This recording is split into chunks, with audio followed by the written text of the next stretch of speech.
हाँ तो प्रिय दोस्तों, अब हम चर्चा करेंगे अम्ल और सार लवण के जस्ट आगे के पार्ट के बारे में।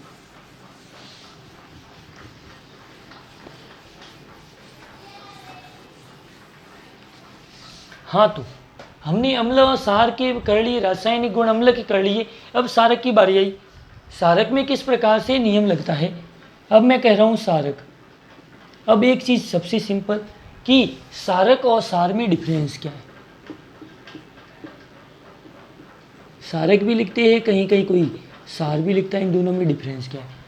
सार क्या होता है, अगर जी मैं सारक को अगर जी जल में घोल देता हूँ तो जो विलयन बनता है वो क्या कहलाता है, सार कहलाता है। मतलब जल में घुलनशील सारक को ही कहते हैं सार। जल में घुलनशील सारक को ही कहते हैं सार। वे सारक जो जल में पूर्णतः घुलनशील, जल में घुलनशील होते हैं, उसे क्या कहते हैं, सार कहते हैं। अब देखो सारक, सारक में मैं एग्जाम्पल लूँ। जब पहले सबसे पहले तो अभिक्रिया सेम, सारक की अभिक्रिया धातु के साथ बना कौन, लवण प्लस हाइड्रोजन गैस, लवण प्लस हाइड्रोजन गैस। और एक इससे फायदा कि सारक कौन सा लेना है, जैसे मैंने लिया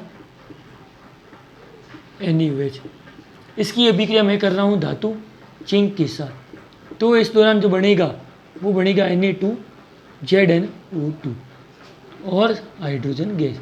इसका नाम ध्यान रखना, सोडियम जिंकेट। क्या नाम, सोडियम जिंकेट। ये सोडियम जिंकेट कैसे बना है कि सारक की अभिक्रिया मैंने धातु के साथ, सभी धातुएं सारक के साथ रिएक्शन नहीं करती, सभी धातुएं सारक के साथ रिएक्शन नहीं करती। ये हो गया सारक की अभिक्रिया धातु के साथ। फिर सेम सारक की अभिक्रिया अम्ल के साथ भी कर सकते हैं, तो भी बन सकता है लवण प्लस जल। ये भी रिएक्शन कैसी, उदासीन का। मतलब अम्ल की अभिक्रिया सार के साथ करो, चाहे सारक की अभिक्रिया अम्ल के साथ, बना तो उत्पाद क्या, लवण प्लस जल ही बना। फिर अब आ रही है अधातु के ऑक्साइड।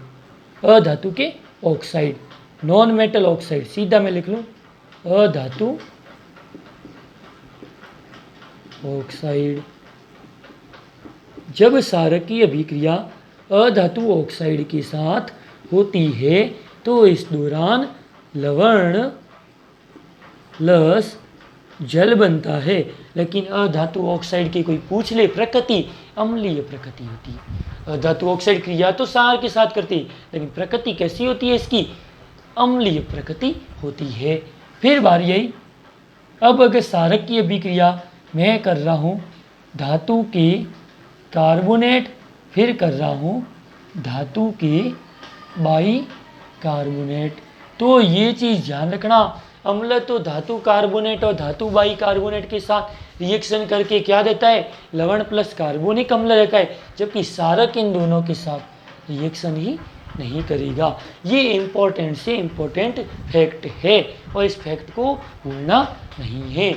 इसी के बारे में सबसे ज़्यादा डिस्कस मैं करने के बारे में कह रहा था कि जब भी सारक की अभिक्रिया धातु कार्बोनेट और धातु बाइकार्बोनेट के साथ होती है तो उस दौरान हमेशा अभिक्रिया कभी संपन्न नहीं होती। ये अभिक्रिया आप गलत हो जाएगी और अभिक्रिया कभी भी संपन्न नहीं होगी। फिर एक क्वेश्चन बनता था कि क्या कारण है कि अम्ल में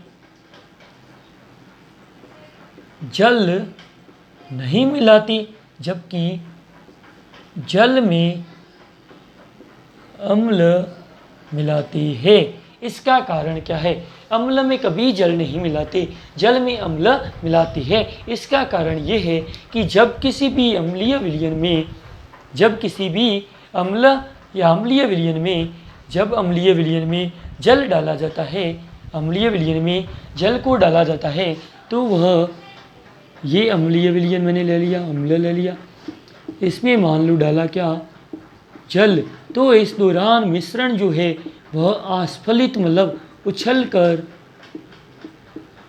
आस्फलित होकर बाहर आ सकता है। और कभी कभी ये पात्र जो है, पात्र आप टूट सकता है और जिसके कारण जिस किसी भी व्यक्ति जो कोई व्यक्ति इसके पास में खड़ा है वो व्यक्ति उसके जलने का खतरा रह जाता है। इसीलिए हमें कहा जाता है कि कभी भी अम्ल में जल नहीं मिलाना चाहिए। जल में अम्ल मिला सकते वो भी किसी तरह, वो भी जब अम्ल जलीय विलयन को हिलाते हुए मिलाना चाहिए। कारण क्या होता है, यह प्रक्रिया बहुत ही ऊष्मासेपी होती है। इस ऊष्मासेपी होने के कारण ही अम्ल में कभी भी जल नहीं मिला सकते। ये हमें सबसे इम्पोर्टेंट रूप से ध्यान रखना है। ये अम्ल और जल का हो गया। फिर बारी आती है पीएच स्केल। क्या आती है? PH scale. अब पाठ के सारे टॉपिक आ रही है, एक भी टॉपिक नहीं बच रहा है, मतलब आपको पाठ बेसिकली पढ़ना है तो इस टॉपिक से बाहर नहीं जाना है। फिर बारी आती है पीएच स्केल। पीएच स्केल के लिए मैंने आपको एक अलग से वीडियो बना के रखा है, वो वीडियो भी आप देख लेना। पीएच स्केल क्या होता है? पीएच स्केल मैंने कहा कि हाइड्रोजन आयन की सांद्रता का ऋणात्मक लॉग क्या कहलाता है? पीएच कहलाता है। हाइड्रोजन आयन की सांद्रता का ऋणात्मक लघु गुणक क्या कहलाता है? पीएच कहलाता है। या फिर किसी विलयन में अम्ल और क्षार की उपस्थिति का पता लगाने वाली स्केल पीएच स्केल होती है। ये स्केल 0 से लेकर 14 तक में अंक अंकित रहती है। इसमें जो 7 होता है वह उदासीन पीएच को दर्शाता है और 0 होता है वह प्रबल अम्ल विलयन को दर्शाता है और 14 जो होता है वो प्रबल क्षारीय को दर्शाता है। ये प्रबल अम्ल को दर्शाता है जबकि ये प्रबल क्षार को दर्शाता है और 7 जो है वह उदासीन विलयन को दर्शाता है। मतलब 7 से कम जो होता है वह अम्लीय विलयन की मात्रा बढ़ती है और 7 से ज़्यादा विलयन की क्षारीयता बढ़ती है। क्षारीयता बढ़ाने के लिए वो 7 से ज़्यादा होगी, अम्लीयता 7 से कम होगी। ये हो गया पीएच स्केल के बारे में। और पीएच स्केल के बारे में विस्तृत से देखना है तो आपको हमारे पास एक वीडियो बनाया हुआ है, उस वीडियो 7-8 मिनट के वीडियो को आप जरूर ही देख लेना। फिर बारी आती है पीएच स्केल के बाद लवण फैमिली। लवण फैमिली, लवण परिवार क्या होता है? समान प्रकार के धन व ऋण आवेशों को ऋण आयनों से मिलकर बना परिवार क्या कहलाता है? लवण परिवार कहलाता है। इसको किस तरीके से हम अध्ययन कर सकते हैं? लवण फैमिली, साल्ट फैमिली, लवण फैमिली, साल्ट फैमिली, यहाँ फैमिली पैक नहीं है। लवण फैमिली, साल्ट फैमिली क्या होती है? लवण का परिवार क्या होता है? समान प्रकार के या तो प्लस आवेश या फिर माइनस आयनों से मिलकर बने फैमिली परिवार जो है वो क्या कहलाता है? लवण परिवार कहलाता है। एग्जाम्पल के तौर पर मैंने लिया sodium chloride, sodium carbonate, sodium bicarbonate. तो इन प्रकार में सभी देखो सोडियम में ही सोडियम भरा हुआ है, तो ये सोडियम लवण की फैमिली होगी। कौन सी फैमिली? सोडियम लवण की फैमिली। फिर दूसरा लिया मैंने, और कौन से लिया? जैसे मैंने लिया HCl, NaCl, CaOCl2। यहाँ पर देखो Cl फिक्स है, तो ये क्लोरीन लवण का परिवार, क्लोरीन का परिवार, ये सोडियम का परिवार, ये सोडियम का परिवार, क्लोरीन का परिवार। इसमें सबसे अब इम्पोर्टेंट धीरे धीरे आगे बढ़ रही है कि यहाँ पर साल्ट में हमारे पास कौन कौन से अध्ययन करने हैं। सबसे पहले तो मैं एक रिएक्शन बता रहा हूँ कि हमारे पास साल्ट बना कैसे। साल्ट का मतलब क्या होता है? नमक होता है, पता है? नमक, क्या? नमक। अब जैसे मैंने लिया सोडियम हाइड्रोक्साइड, इसकी अभिक्रिया मैं कर रहा हूँ HCl के साथ, तो उत्पाद के रूप में मेरे पास बना क्या? एक तो बना NaCl, दूसरा क्या बना? H2, दूसरा क्या बना? H2। ये अभिक्रिया देखते हैं, इसमें क्या क्या बन सकता है? H2O। या फिर हम कह सकते हैं यहाँ पर मैं कुछ दूसरा भी ले सकता हूँ, चाहे तो दूसरा भी ले सकता हूँ। कैसे? जैसे पहले यही ले लेते हैं, NaCl हो गया। अब देखो इसमें क्या बना? एक तो NaCl नमक हो गया, दूसरा H2 हो गया, तीसरा O2 हो गया। एक तो ये ले लिया। अगर मैं ये ना बढ़ाऊँ, ये अभिक्रिया ले लूँ, NaCl नमक पड़ा है मेरे पास और इसमें मिला रहा हूँ कौन? HCl को मिला रहा हूँ, तो यहाँ से मेरे पास बना क्या? एक तो बना NaCl, दूसरा क्या बना? HCl। एक तो बना NaCl और दूसरा क्या बना? HCl। मतलब ये सेम का सेम रिएक्शन जो हमारे पास वापस आ गई, सेम की सेम रिएक्शन वापस आ गए। ये रिएक्शन जो है इसमें देखो हमारे पास एक तो नमक बन रहा है, एक इसको मैं तो विघटित करूं तो क्या बनता है, हाइड्रोजन गैस बनती है, इसको विघटित करूं तो क्लोरीन गैस बनती है। क्लोरीन गैस, हाइड्रोजन गैस, ये सब इम्पोर्टेंट से इम्पोर्टेंट है और सबसे ज़्यादा काम आने वाली है। ये रिएक्शन होती रियल में इस तरीके से कि मैं जो मिलाना चाहिए NaCl में क्या, H2O, NaCl में क्या मिलाना चाहिए, H2O। इसके कारण हमारे बना क्या बन जाता है, हमारे पास एक तो NaOH, दूसरा बन जाता है हमारे पास HCl आपस में विघटित होकर क्या बन जाता है, H2O Cl2। ये रिएक्शन रियल में इस तरीके से होती है। अब देखो यहाँ पर NaCl का मैं उपयोग पूछूँ आपको, NaCl का उपयोग, NaCl का मतलब नमक होता है। ये घरेलू उपयोग, घर के घर में खाना बनाने के सब में, और एक उपयोग हमेशा प्रयोगशाला में हर किसी का उपयोग होता ही होता है। NaOH का उपयोग कपड़े धोने में कास्टिक के रूप में, इसको कास्टिक सोडा कहती है, कपड़े धोने में, और इसके अलावा विरंजन के रूप में, कपड़े धोने विरंजन के रूप में होता है। दूसरा प्रयोगशाला में हाइड्रोजन गैस का उपयोग ईंधन की मार्गरीन के लिए किए और प्रयोगशाला में। क्लोरीन का उपयोग पानी को साफ करने के लिए PVC पाइप के रूप में और प्रयोगशाला में।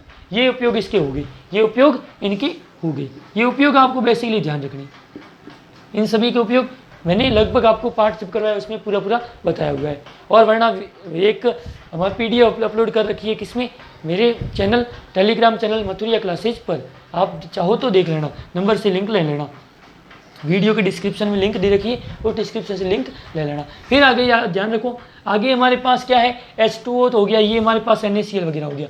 फिर मैं कहूँ कि दूसरा नाम आता है हमारे पास कैल्शियम ऑक्सीक्लोराइड, CaOCl2। इससे कहते हैं विरंजक चूर्ण, विरंजक चूर्ण, विरंजक चूर्ण। ये विरंजक चूर्ण जो है बहुत ही ज़्यादा इंपॉर्टेंट, और विरंजक चूर्ण जो है इसके लिए हमारे पास सबसे इंपॉर्टेंट क्या है, इसको हमारे पास सबसे इंपॉर्टेंट इसमें एक ही है, और एक सबसे इंपॉर्टेंट यहाँ पर बच गया। इस अभिक्रिया का नाम जो है उसे कहते हैं क्लोर-सार अभिक्रिया, क्लोर-सार रिएक्शन। और क्लोर-सार रिएक्शन के लिए किताब में क्या बना हुआ है, एक पूरा विघटन के लिए अभिक्रिया दे रखी है उस हाँ, तो क्लोर-सार अभिक्रिया, क्लोर-सार अभिक्रिया मेरे पास हो गई। और क्लोर-सार अभिक्रिया के बाद मैं कहा रहा था कि आपको किस प्रकार से कैल्शियम ऑक्सीक्लोराइड का मतलब विरंजक चूर्ण होता है, कि ब्लीचिंग पाउडर का मतलब होता है कैल्शियम ऑक्सीक्लोराइड का दूसरा नाम ब्लीचिंग पाउडर होता है। इसका उपयोग किया जाता है विरंजक चूर्ण के विरंजन के लिए और प्रयोगशाला अभिकर्मक के रूप में। फिर मैं कहूँ कि सोडियम आता है, सोडियम कार्बोनेट का, सोडियम कार्बोनेट इसको कहते हैं धावन सोडा, धावन सोडा। इसका उपयोग कपड़े धोने के रूप में किया जाता है, कपड़े धोने के रूप में किया जाता है धावन सोडा का उपयोग, और दूसरा उपयोग प्रयोगशाला अभिकर्मक के रूप में। फिर बारी आती है सोडियम बाइकार्बोनेट, सोडियम बाइकार्बोनेट, इसको कहते हैं बेकिंग सोडा। क्या कहते हैं, बेकिंग सोडा, बेकिंग नहीं बेकिंग सोडा, बेकिंग सोडा, या इसको कहते हैं सोडियम हाइड्रोजन कार्बोनेट। इसको हम कह सकते हैं कि इसका उपयोग कहाँ पर खमण वगैरह बनाने में, जो इनों के खमण बनाने में जो काम आता है उसके रूप में इसको कह सकते हैं। इसको खाने का सोडा भी बोलते हैं, क्या बोलते हैं, खाने का सोडा भी कहती है, मतलब खाना बनाने में इसका उपयोग किया जाता है। दूसरा उपयोग प्रयोगशाला अभिकर्मक के रूप में। और इसके बाद बचा है calcium sulphate dot half H2O, इसको कहते हैं हम POP, क्या कहते हैं, plaster of Paris. Plaster of Paris बना किससे, जिप्सम को, ये होता है जिप्सम।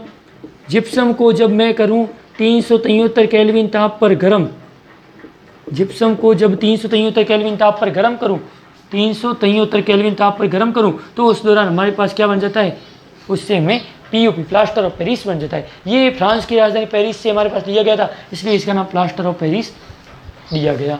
ये ध्यान रखना है। ये आपके पास चैप्टर के लगभग सब टॉपिक हो गए।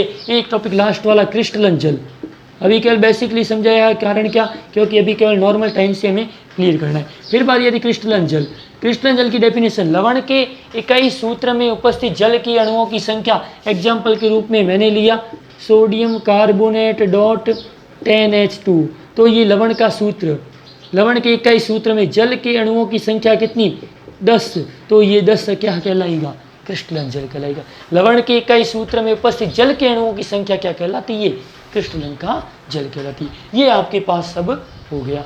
सब से सब मान लगभग पाठ का सभी टॉपिक, एक भी टॉपिक मैंने छोड़ा नहीं है। और कुछ भी बाकी रहे तो उसके लिए आप ज़रूर मेरे टेलीग्राम चैनल पर, एक मथुरिया क्लासेस टेलीग्राम चैनल पर, उस पर इस पाठ की PDF दे रखी है, उस PDF को देख लेना, आपको सब कुछ समझ में आ जाएगा, वो भी अच्छी तरीके से।